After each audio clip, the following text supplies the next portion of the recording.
Alhamdulillahirabbil alamin. Asyhadu an la ilaha illallah wa asyhadu anna Muhammadar Rasulullah. Rabbish shrah li sadri wa yassir li amri wahlul 'uqdatam min lisani yafqahu qawli. Bapak Ibu yang berbahagia, rasanya sudah 1 bulan lebih ya, karena beberapa kali diminta selalu ada agenda yang sudah disepakati lebih dahulu. Baik, sebelum masuk materi tentang harta warisan, pertama yang kita syukuri, sekarang tanggal berapa? Tanggal 11 Muharram ya. Moga-moga Bapak Ibu kemarin banyak yang berpuasa, dan tanggal 9-nya hari Kamis juga puasa. Karena setiap tanggal 10 Muharram itu orang Quraisy sebelum datang wajib puasa Ramadan sudah berpuasa juga di tanggal 10 Muharram. Nah, dari Mekah ke Madinah sudah 2 tahun umat Islam di Madinah turun perintah puasa Ramadan. Terus kata Nabi, sekarang puasa sudah ada yang wajib 1 bulan. Yang ingin lanjut puasa Asyura silakan. Mana yang tidak apa-apa, jadi tidak diberatkan. Tapi mana yang ingin puasa itu tetap banyak. Berlanjut 10 tahun tahun ke-10 Hijriah, timbul diskusi karena ternyata orang Yahudi di Madinah juga berpuasa tanggal 10 Muharram. Lalu ditanya, mengapa orang Yahudi puasa 10 Muharram? Karena menghormati kemenangan Nabi Musa alaihissalam, tenggelamnya Fir'aun di Laut Merah. Lalu kata Nabi, ya kita umat Islam lebih berhak menghormati itu, tetap puasa tanggal 10 Muharram. Lalu untuk membedakannya dengan amalan Yahudi, Nabi berniat tahun depan kita puasa tanggal 9-nya. Jadi tanggal 9 dan tanggal 10. Sebelum datang Muharram tahun depan, ternyata Nabi sudah duluan meninggal. Tak berapa lama sesudah menunaikan ibadah haji, karena haji Nabi itu pertama dan terakhir disebut haji wada. Dan di waktu menunaikan ibadah haji itu pula di Arafah, seorang sahabat jatuh dari onta, lalu disepak pula oleh onta, sehingga dia tertuntang panting, meninggal. Lapor sama Nabi, maka dia dikafani dengan 2 lembar kain saja yang membalut pada dirinya pakaian ihram, tapi kepalanya tidak ditutup. Nah, itu kalau dibaca bab tentang penyelenggaraan jenazah, orang yang sedang ihram itu wajahnya tidak ditutup, dimandikan ya, tapi ditutup. Sampai itu kisahnya. Jadi dulu perjalanan haji luar biasa. Kalau sekarang kan enak, air tersedia dengan lengkap. Dulu amat rumit. Jadi Nabi tak lama sesudah menunaikan ibadah haji meninggal. Belum datang 10 Muharram, 9 Muharram Nabi sudah meninggal. Maka sahabat tetap melanjutkan puasa tanggal 9 dan 10 Muharram. Nah, sekarang tanggal 11. Bagi yang sudah, ya alhamdulillah. Kalau tidak, ada lagi puasa sunnah yang dianjurkan, puasa pertengahan bulan. Kalau sekarang tanggal 11, besok Ahad 12, Senin tanggal 13. Jadi Senin, Selasa, Rabu untuk puasa pertengahan bulan Muharram. Kemudian yang saya maksud untuk bersyukur itu, penetapan tanggal 1 Muharram kemarin kan ada berbeda, liburnya sama. Nah, kenapa tidak berbeda satu Muharram hari libur nasional, sementara hari raya haji kan terjadi perbedaan? Jawabannya adalah penetapan satu Muharram tidak dimusyawarahkan. Sekiranya dimusyawarahkan pula satu Muharram, belum tentu bisa akan sama. Moga-moga tidak terlalu banyak musyawarah awal bulan ini. Kalau Ramadan, Syawal, Haji kan dimusyawarahkan, sehingga ada kalanya sama, ada kalanya berbeda. Itu sekedar menjemput, artinya kita tetaplah istiqamah dengan metode hisab hakiki wujudul hilal untuk menentukan jadwal ibadah ibadah puasa, Idul Fitri dan Idul Adha. Baik Bapak Ibu, pertemuan kita yang lalu itu pengantar tentang hukum warisan, disebut juga dengan kitab faraid, artinya pembagian harta pusaka. Harta pusaka itu disebut ada karena ada yang meninggalkan hartanya sah secara hukum, baru boleh dibagikan harta pusaka yang tinggal itu kalau sudah ada pembagian sebelumnya, maksudnya sudah dikeluarkan yang wajib, misalnya biaya penyelenggaraan jenazah itu diambilkan dari harta yang meninggal. Nah, itu mungkin tidak terlalu penting bagi kita karena kita kekeluargaan sangat tinggi. Kalau untuk biaya penyelenggaraan itu sudah diselesaikan oleh keluarga dan juga dibantu masyarakat sekitar atau tetangga. Kalau kita sekarang kan sudah terbentuk badan penyelenggara jenazah atau populer disebut kongsi kematian. Jadi tidak dari harta itu pula beli kapan apa. Tapi bisa jadi secara fikih begitu. Mungkin kita di ranah Minang ya aman. Kalau daerah lain belum tentu. Biaya kuburan apa di mana diambil? Karena sifat gotong royong kan tidak semua negeri. Nah, itu diambilkan dari harta yang meninggal. Sudah itu apalagi wasiat harus diselesaikan. Ada lagi hibah, hutang piutang. Nah, kalau sudah selesai ternyata begitu dikeluarkan hutang piutang, kalau hutangnya dibayarkan masih ada, wasiat juga sudah selesai, hibah yang dilaksanakan waktu hidup tidak ada lagi masalah, ternyata harta masih ada, maka harta itulah yang dibagi.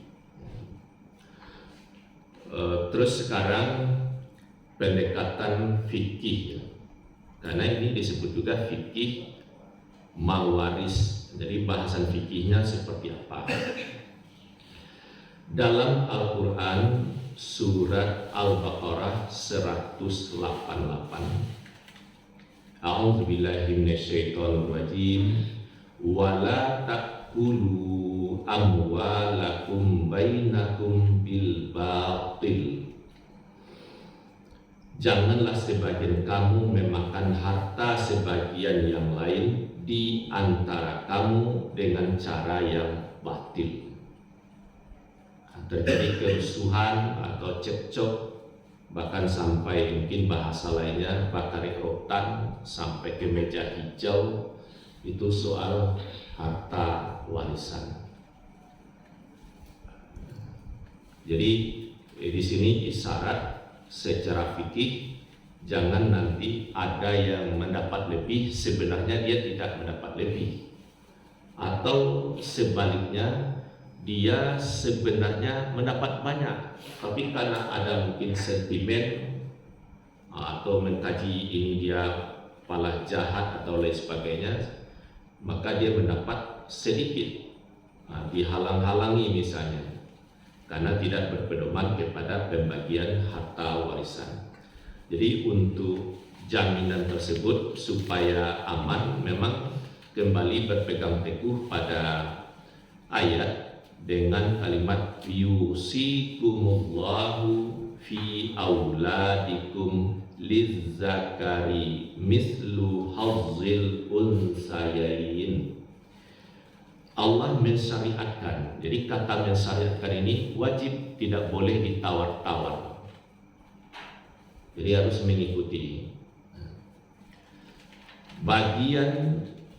Pembagian pusaka untuk anak-anakmu, yaitu bagian seorang anak laki-laki sama dengan 2 bagian orang anak perempuan. Jadi nilai dalam pembagian itu 1 anak laki-laki sama dengan 2 anak perempuan. Mungkin diskusi ini yang selalu berkembang. Kenapa bisa seperti itu? Kalau soal kebutuhan, misalnya kebutuhan tampil pada diri, mana yang tinggi kebutuhan perempuan dengan laki-laki misalnya? Mungkin kalau dari segi pakaian tampaknya sederhana, laki-laki ya sudah mandi di dalam waktu 5 menit, kadang sampai keluar dari kamar lah segera, sudah selesai. Kalau perempuan belum tentu 5 menit itu selesai, karena banyak tetek bengeknya yang harus dirapikan, dijaga. Lalu dari segi biaya pakaian itu memang juga relatif. Misalnya kalau harga sepatu seperti apa dan lain-lain. Mungkin dari segi make up laki-laki dengan perempuan tentu jauh berbeda. Biaya badak kan relatif. Nak badak sejodoh banyak yang lain dari segi kebutuhan. Tapi kebutuhan laki-laki tidak dalam pandangan fikih mawaris, bukan itu yang dipandang. Tanggung jawab anak laki-laki dengan anak perempuan memang berbeda. Nanti anak laki-laki apakah dia sudah kawin atau belum, tapi yang jelas statusnya anak. Jadi anak laki-laki, anak perempuan itu tanggung jawabnya jauh berbeda dengan perempuan. Dia di samping bertanggung jawab untuk dirinya, juga ada tanggung jawab. Kalau orang tua masih ada, dia bertanggung jawab kepada orang tua, menjaga keamanan, melindungi dan seterusnya. Kalau dia menikah, di pundaknya lah kewajiban bagaimana bisa hadir rumah, tempat berdiam yang aman, nyaman. Di pundaknya lah kewajiban menyediakan pakaian yang cukup. Begitu juga masalah makanan, minuman. Sedangkan perempuan tidak. Dia tidak diberi beban wajib, karena sebagai anak daro, istri wajib menyediakan rumah untuk suami. Tidak. Artinya tidak terbebani kewajiban itu, soal makannya, pakainya, tapi terbebani kepada si laki-laki sang suami. Jadi anak laki-laki ini kenapa diberi 2 kali lipat? Karena beban tanggung jawabnya tinggi. Sebagai penghargaan lebih untuknya. Akhirnya harta itu kembali juga kepada perempuan. Kalau perempuan walaupun dapat hanya 1, sedangkan saudara laki-laki 2 kali dia dapatnya, dia nanti si anak perempuan ini dia akan menerima pula kalau dia menikah atau sedang bersuami, dia mendapat tanggung jawab kebutuhan rumah tangganya dari segi biaya itu dari suami. Tentu tidak tertutup kemungkinan istri penghasilannya bisa lebih banyak daripada istri. Kan ada juga keberkahan ini banyak. Gajinya banyak si istri, suami tidak ada atas nama gaji pada dirinya. Tapi ingat, dengan adanya bersuami, dia lebih aman dari bahaya fitnah. Coba kalau tidak ada suami, bagaimana soal keamanan, keanggunan, dan bahaya fitnah lainnya? Atau suami ini memang dia katakanlah banyak di rumah kan terjaga. Jadi ada pengecualian tertentu memang istri punya jabatan tinggi atau kekayaan yang luar biasa, sementara suami dari segi harta memang tidak misalnya. Tapi keberadaan suami itu adalah harta yang sangat tinggi pula nilainya. Tidak boleh dikatakan apa kerja suami, ada kerja di rumah saja. Padahal keberadaan suami itu tinggi nilainya. Mungkin saya tidak bahas itu.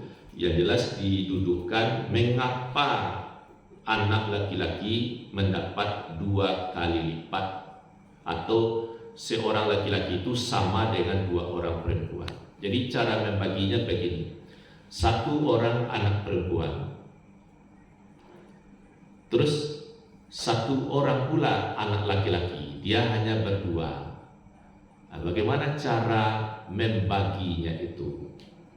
Nah, yang jelas berapa jatah untuk 1 orang.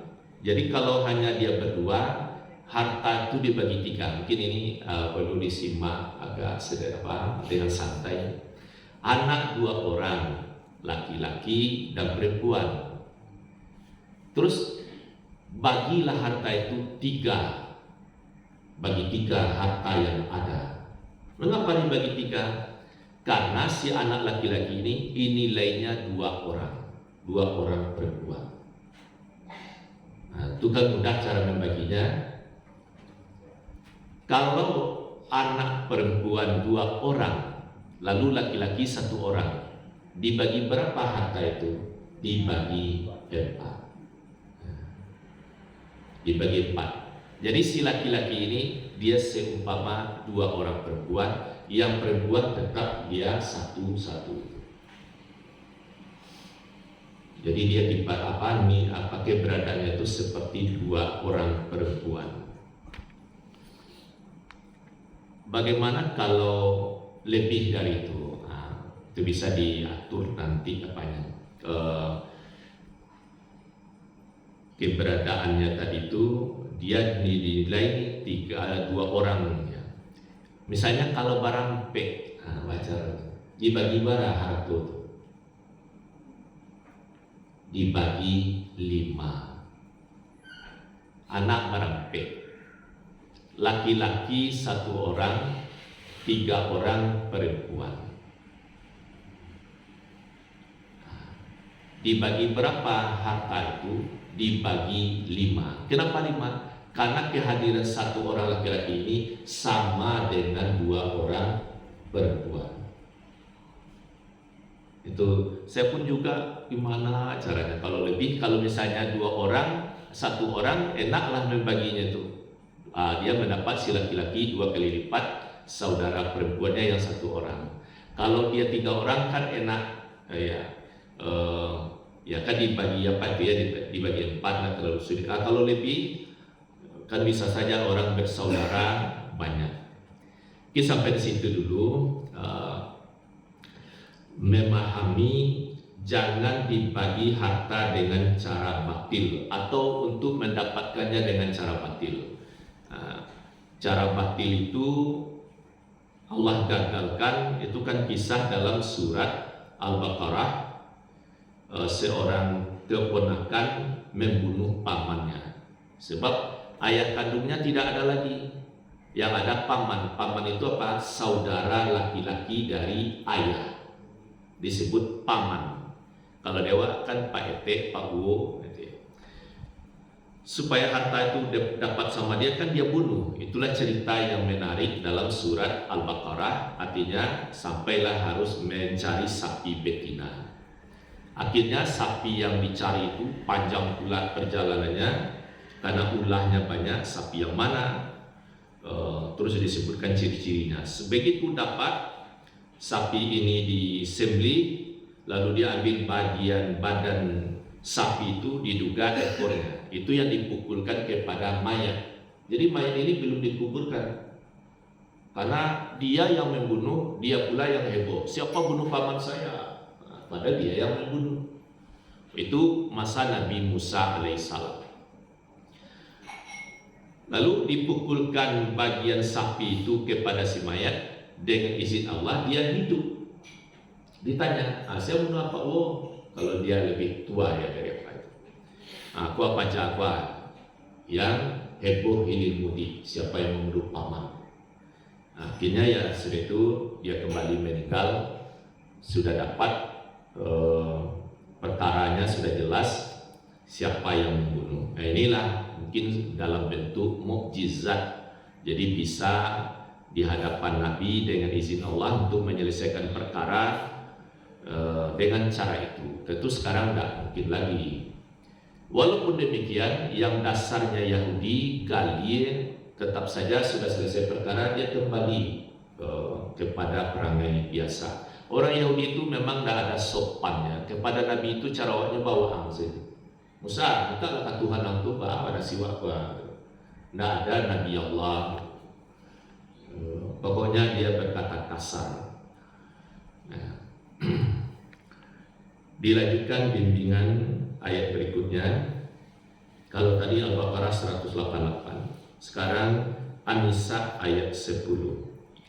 Innalladzina ya'kuluna amwalal yatama zulman innama ya'kuluna fi butunihim naran wa sayaslawna sa'ira. Sesungguhnya orang-orang yang memakan harta anak yatim secara zalim, sebenarnya mereka itu menelan api sepenuh perutnya, dan mereka akan masuk ke dalam api yang menyala-nyala. Anak yatim, ayahnya meninggal, terus anak ada. Anak kan mendapat. Anak ini bisa dipelihara oleh ibunya langsung kan. Kalau ya ibu belum meninggal, hanya ayah. Ibu yang mengamehi harta anak ini. Berapa jatahnya sebagai istri, berapa pula jatahnya sebagai anak yatim. Atau harta anak yatim ini dipelihara di panti, kedua orang tuanya meninggal, dusana tidak ada yang mapehi misalnya. Hartanya ada, hendaklah tercatat berapa-berapanya. Kalau emas berapa gram, kalau misalnya berupa tanah, berupa apalah gitu, harus tercatat. Lalu dia dipelihara di panti misalnya. Pengurus panti tidak boleh semena-mena. Anak yang ditinggal ayah atau mandehnya karena kecelakaan musibah, mungkin umur balita kan tidak tahu menang. Dipelihara di panti misalnya. Kalau misalnya biaya panti itu biaya negara atau swadaya masyarakat, yang harta anak tadi tidak, tetap tersimpan. Tapi harta anak yatim tadi, dia dipelihara di suatu badan atau lembaga yang resmi, dananya memang dari keluarga yang menitip misalnya. Lalu harta anak yatim ini ada, boleh digunakan harta itu betul-betul untuk membesarkannya. Uang sekolahnya ini dan itu, dari mana diambilkan? Bahwa dia memang anak yatim tapi orang kaya. Hartanya karena dia kecil, dia tidak cakap dalam mengendalikan harta. Biaya sekolah sampai kuliah itu dijaga oleh yang membinanya. Tidak boleh main surat-surat. Kalau harta cuma dalam ukuran ratusan ribu, mungkin godaannya tidak tinggi. Kalau harta itu ratusan juta, itu bisa bisi-bisi. Itu godaan bisa saja lulus ya. Itu di sini, siapa yang berlaku curang kepada anak yatim, sesungguhnya dia telah menyebloskan dirinya ke neraka. Ini terang, jadi berhati-hati juga. Ini juga tentu pemahamannya, misalnya waktu ini kan ada kota, itu ada anak yatim biasanya ya, fakir miskin, ada masjid, terserah. Jadi yang untuk anak yatim sesuai dengan niat. Pakai salah anak yatim dulu, misalnya, atau menambah beli siang misalnya. Jangan, untuk berhati-hati. Jadi memang untuk anak yatim karena sudah diniatkan, lalu programnya seperti apa? Kalau misalnya untuk di musala kita, pembagian harta anak yatim atau berdasarkan infak itu seperti apa? Apakah bayarannya mingguan, diserahkan atau semesteran, sehingga uang itu betul-betul untuk anak yatim. Untuk mengingat apa yang isyarat dalam Al-Quran ini. Kemudian An-Nisa ayat 7. Jadi begitu, kalau bahasan fikih tidak selalu ayatnya naik.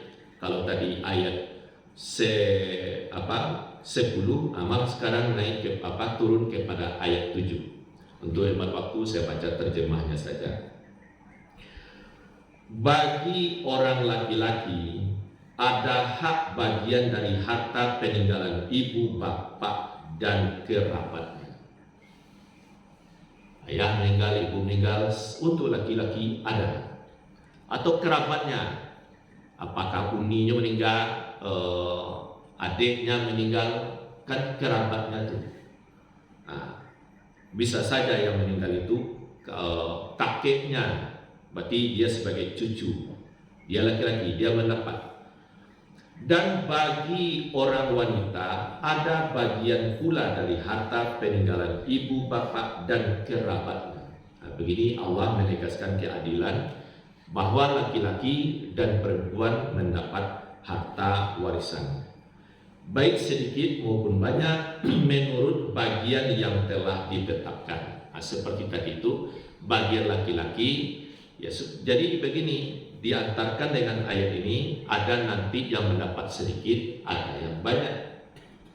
Itu harus diikuti dengan kepatuhan. Sehingga pada ayat 11 yang dibacakan tadi itu, yusikumullahu fi auladikum lizzakari mislu hazzil unsayain. Allah mensyariatkan bagimu tentang pembagian pusaka untuk anak-anakmu, yaitu bagian seorang anak laki-laki sama dengan 2 orang perempuan.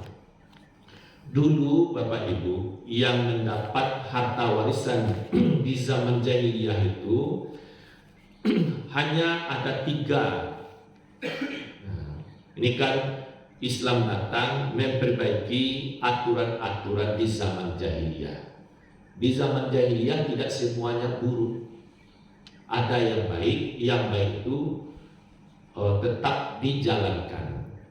Misalnya dalam pernikahan, laki-laki membayar mahar, itu sudah ada sebelum ajaran Rasulullah SAW. Itu tetap lanjut. Di zaman jahiliyah itu model pernikahan, ayah kawin sehingga banyak istrinya. Anak dari istri pertama lah kadang-kadang nanti puluh mau nyelapet puluh, ayah aku dia semangatnya tinggi, banyak istri, dia kayu lah. Sehingga istri yang berikutnya bisa saja lebih muda daripada anak dari istri pertama. Anak belum sampai puluhan, ibu tirinya baru 16 tahun. Rancak lo, kayu lo bisa. Dia mendapat warisan dari ayahnya.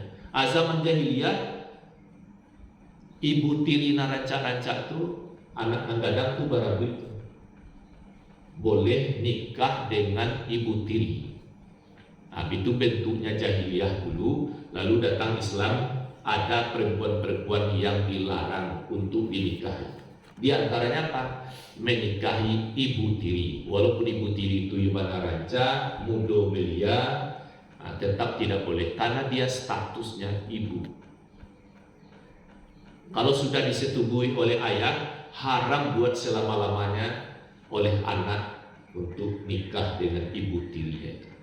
Tapi berencana saya baru ayahku ada rajin menikah, berencana saya baru lalu menikah, masih status tunangan, itunya syukur lo misalnya. Itu tidak ada dari segi hukum terhalang. Tapi kalau dia sudah campur, sudah ada hubungan suami istri, halal buat selama-lamanya. Ini contoh Islam datang, aturan-aturan di zaman jahiliyah itu mana yang tidak sesuai itu dibatalkan. Dalam harta warisan, yang mendapat harta warisan dahulu itu Pertama keturunan. Keturunan, kau kan anak makasih anak.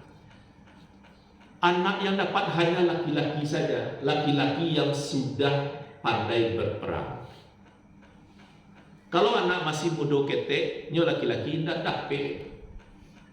Anak perempuan walaupun nyo lagi gadang, masih kanak-kanak, meninggal orang tua, anak perempuan tidak dapat sama sekali. Bako tidak dapat karena dia tidak bisa berperang, membela keluarga. Dulu itu kan perang saya.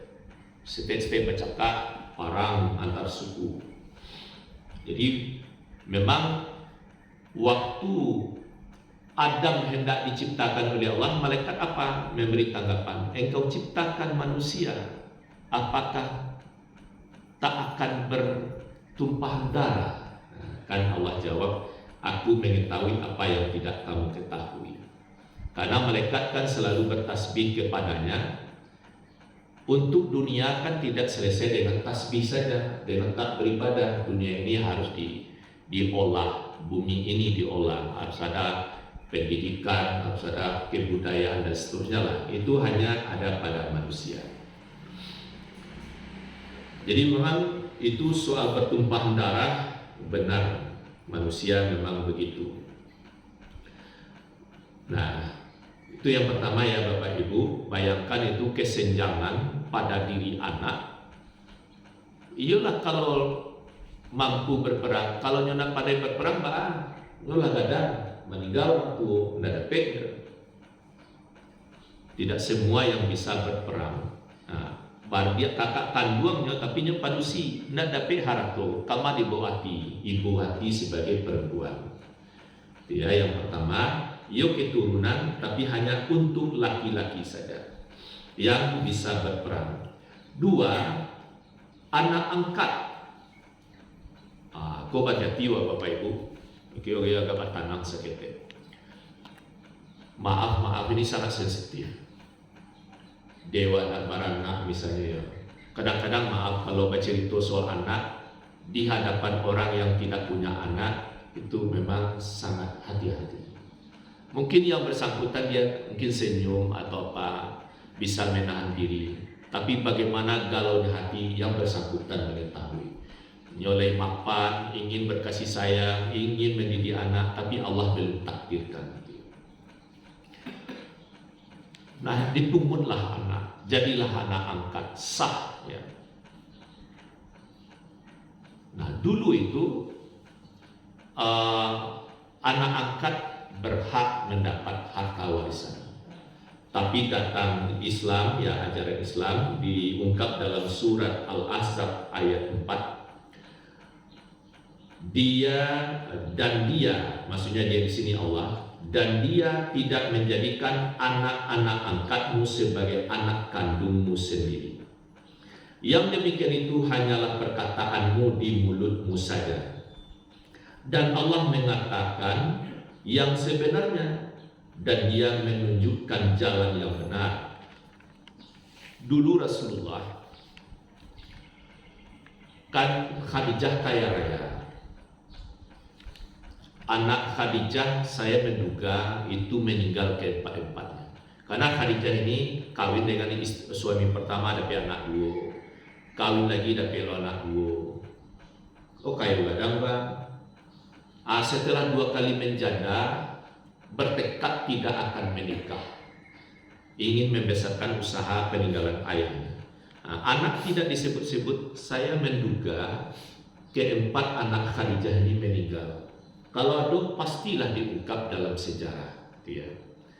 Karena tidak ada anak, Khadijah membeli anak yang berstatus budak. Dulu kan boleh membeli manusia. Ada kepiang anak ketujuh, kalau rancak, gagah, cerdas, itu ragonya memang mahal. Itu juga yang perempuan cantik, cerdas, muda, itu ragonya mahal. Kalau lagak bomo, kecerdasan kurang, ragonya juga pada murah. Memang dijual belikan begitu. Jadi namanya Zaid. Zaid akhirnya jadi anak apanya? Menjadi anak angkat Rasulullah. Sampai sekian, lalu datang orang tuanya, supaya dikembalikan. Tapi begitu anak ini tidak mau, lalu Rasulullah angkat tangan Zaid. Zaid adalah anakku. Wah, naiklah derajatnya bahwa Zaid bin Muhammad. Kemudian datang wahyu ini, tidak boleh mengatakan anak angkat sebagai anak kandung, tapi diperlakukan kasih sayang soal pendidikannya, kesehatannya, keamanannya seperti menjaga anak kandung, iya. Tapi yang anak angkat tetap orang lain. Waktunya kene-kene dalam usia balita dan dipungut ku anak padusi, ayah boleh memandikannya. Nyok kene baru. Tapi kalau lah kelas 1 SD, lah kelas 6 SD, tidak bisa seenak-enaknya berpalu ayah angkat itu. Ini orang lain, bukan anak kandung. Begitu juga anak laki-laki, di mandia de amaknya, de ibu angkat, sampai lenyok gadang. Hanya lah usia remaja, tidak boleh berpalu aja mama angkat. Tidak boleh. Sampai-sampai nanti dia tidak berhak menjadi wali sampai begitu. Nah, jadi tidak boleh kalau apa misalnya siapa anak boleh anak kandung. Nah, sebenarnya orang jangan bertanya sampai itu, orang jadi tersinggung. Kalau tanya anak udahlah, sebab mana tahu kiranya tidak anak kandungnya. Kalau disebut anak ke ambo awak ada sampai kilo kan. Nah, jadi jangan banyak tanya, salah satu itu sebabnya jangan banyak bertanya. Kalau ada pertanyaan cik, tapi katanya adimah pendidikan anak mudah-mudahan sukses ya. Maunya jawab atau tidak apa-apa. Lalu sabi anaknya, anak kan dua. Kadang-kadang itu jadi orang tersinggung. Iya anak kandung kan kandung di hati kan bisa saja seperti itu. Nyanyi Minang, orang yang ingin hendak menikah masih dalam apa baru ya, suka sama suka belum menikah nih. Udah kandung, sehingga orang luar negeri payah memahami masa jo kakak kandung menikah. Kandung di situ apa? Kandung di hati. Memang hati itulah suku kepada laki-laki ini. Ada sabit udah kandung, adik kandung, bukan kandung dalam kekeluargaan. Tapi itu segi bahasa dia. Nah, yang namanya anak angkat tidak ada warisan untuknya. Itu baru caranya tuh. Di sekolah namanya wasiat. Anak itu kalau contohnya anak angkat ada saudara angkatnya, ada saudara-saudaranya. Mau misalnya Pak Ketua ini atau nak Pak Ketua lain. Contoh ini Pak Umar, anak 2, 3 atau 4. Tambah pula anak angkat 1 orang. Mungkin karena sebab adalah sudah musyawarah dengan keluarga, dijadikan anak angkat. Tumbuh kembangnya dalam keluarga. Anak kandung barampe, anak angkat 1 orang. Lah rasuk keluarga begitu. Nanti kalau meninggal orang tua, anak angkat kan tidak dapat. Lalu waktu pembagian harta, inyo bertahun-tahun di dalam keluarga itu. Waktu pembagian harta tidak dapat, kira-kira ibu tidak ada. Ibu, hendaklah si ayah atau ibu dalam keadaan sehat walafiat. Umurnya batang baju lah 60 lah 70 misalnya. Kan sewaktu mau datang tidak tahu lah. Berwasiat lah. Anak-anak ayah kumpul. Kau anak-anak angkat kau kumpul, pokoknya seluruhnya berkumpul. Anak ayah A, B, C, D, nomor berapa akan uang, sebenarnya namanya. Ini kan saudaramu, tunjuk yang anak angkat tuh. Nanti kalau ayah meninggal, dia tidak dapat, padahal dia sudah bahagian dari keluarga kita. Oleh sebab itu, ayah berwasiat. Hendaklah dia dapat juga harta warisan. Barani disepakati 1/10, 1/berapa, tapi jangan sampai banyak banalu untuk ini. Paling banyak tuh 1/3 tuh luar biasa banyak. Mungkin ya secara patutlah berapa dia dapat. Kalau ini balimo tuan mungkin dapatnya 1/10. atau berapa, jangan sampai nak dapat, itu menjaga hati. Jadi anak tadi mendapat bukan melalui pembagian harta warisan, tapi dia melalui wasiat. Bila dapat wasiat kau, ayolah meninggal. Meninggal si ayah, ayo meninggal. Sebelum harta dibagi, ada tak wasiatnya? Ada untuk anak angkat. Keluar dulu. Utangnya lah selesai, wasiatnya lah diagihan kaki anakku. Baru tinggal lain, anak tinggal tu dibagi untuk anak-anak ini. Itu cara. Jadi anak angkat atau orang tua angkat dulu saling mewarisi, kalau dalam Islam tidak saling mewarisi. Tu baca bisa dapat melalui wasiat. Kalau ada wasiat bayi nak dapat, anak kan diwasiatkan misalnya harta berkurang loh. Itu kan wasiat itu ada kalau memang ada harta. Kalau itu pakan apa? Kami Senayan misalnya istilahnya dapat kini habis sore, dapat kini habis sore misalnya, itu baru kalau berwasiat. Cuman ada cara lain Bapak Ibu. Misalnya Nabi Yakub inyo meninggal, rasu badan umwe ko yolah pendek, berarti sakit yolah parah. Kumpul anaknya. Ya, apa ungkapannya? Wahai anakku, kalau aku tidak ada lagi, bagaimana kamu bersikap? Apa yang kamu sembah? Bagaimana nanti kehidupanmu beragama? Tidak begitu. Nyo ingin dapat jawaban dari anak. Anaknya apa menjawab? Kami menyembah apa yang disembah oleh Ibrahim, apa yang ayah sembah. Artinya tetap akidah beragama tetap dijaga. Baru sana nanti Yakub. Jadi awak di samping berwasiat harta, wasiat agama itu lebih utama. Jangan baca cakap nanti ramian musaji, elo-elo perilaku. Jadi ada wasiat agama, nasihat di samping wasiat harta. Tadi adalah ya anak ketiga sebagai penutup. Perjanjian sumpah. Dulu nyo ndak ada ubuang bako indah, sanak ibu indah, mungkin konco pelangkin saja, mungkin sesama hebat lah, harap tu banyak. Lalu bersumpah saling mewarisi.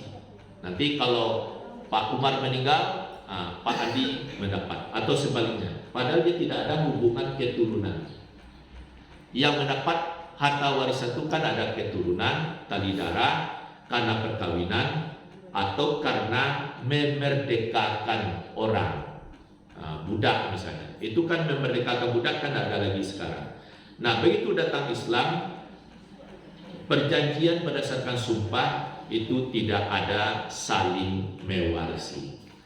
Inilah saya kira Bapak dan Ibu dalam sedikit pandangan fikih Islam tentang harta warisan. Kalau saya lihat beberapa buku uraian tentang harta warisan cukup banyak. Jadi kita lihat hanya mungkin salah satu segi. Tadi apa kesimpulannya? Bahwa pembagian harta warisan syariat Allah. Sudah itu perjalanannya tidak begitu saja, memang ada bertahap. Dari kebiasaan jahiliyah diluruskan. Mana yang tetap berhak keturunan tadi, ya. Apa yang diluruskan? Tidak hanya yang pandai berperang saja. Semua anak dapat gitu ya. Terus anak angkat di sini penegasannya begitu, jangan dijadikan dia seperti anak kandung beneran, itu yang tidak boleh. Mungkin Bapak Ibu sebagai penutup ini, tadi kan sudah disebut penutup. Di Jawa masih di kota Padang Selatan sana, nyo angke anak padusi cerdas, tapi dalam bahasanya itu seperti nyo anak kandung. Anak padusi itu ia mengatakan ikolah ibunya dan ayah kandung. Kuliah dua lo tuh, dua perguruan tinggi. Dalam tahun yang sama wisuda dan dua, berarti kan ciri yang letaknya. Timbul masalah waktu menikah, sia jadi wali. baparanglah batin tu. Jadi si ayah ko sakit Bapak Ibu, yang ayah angkat ko sakit. Sakitnya kan berperang batin tu kalau disabit ko anak angke waat sarung. Sakit. Tentu walinya wali hakim. Samantara ayah kandungnya tapi tidak disebut-sebut. Saudara kandungnya hadir, tentu bawaan batinnya bisa jatuh, sehingga menjadi masalah dalam rumah itu, dalam keluarga tersebut. Tuna barampe itu siatu, nah disebutlah ya orang punya perhatian. Padahal kan kakak kandung, jadi berbahaya. Bebannya nanti kalau memang memumui anak menjadi anak angkat, katakan dengan bijak, lebih cepat lebih baik. Orang kaca beko kecebit nangke kaburnya beko menangis beko, biarlah menangis daripada nanti masalahnya besar. Nah, jadi ini mungkin Bapak Ibu penegasannya sampai kepada pembagian harta warisan, sampai kepada pernikahan. Jadi tetaplah jadi ayah angkat, jangan pula menjadi ayah kandung pula posisi kepada anak angkat. Mungkin itu dulu Pak Ketua, Bapak Ibu semua. Ya mungkin lain waktu, sebab kajian fikih mawaris ini kan semua sisi banyak tempat pembahasan. Jadi kita masuk sisi salah satunya saja. Demikian, billahi taufiq wal hidayah. Assalamualaikum warahmatullahi wabarakatuh.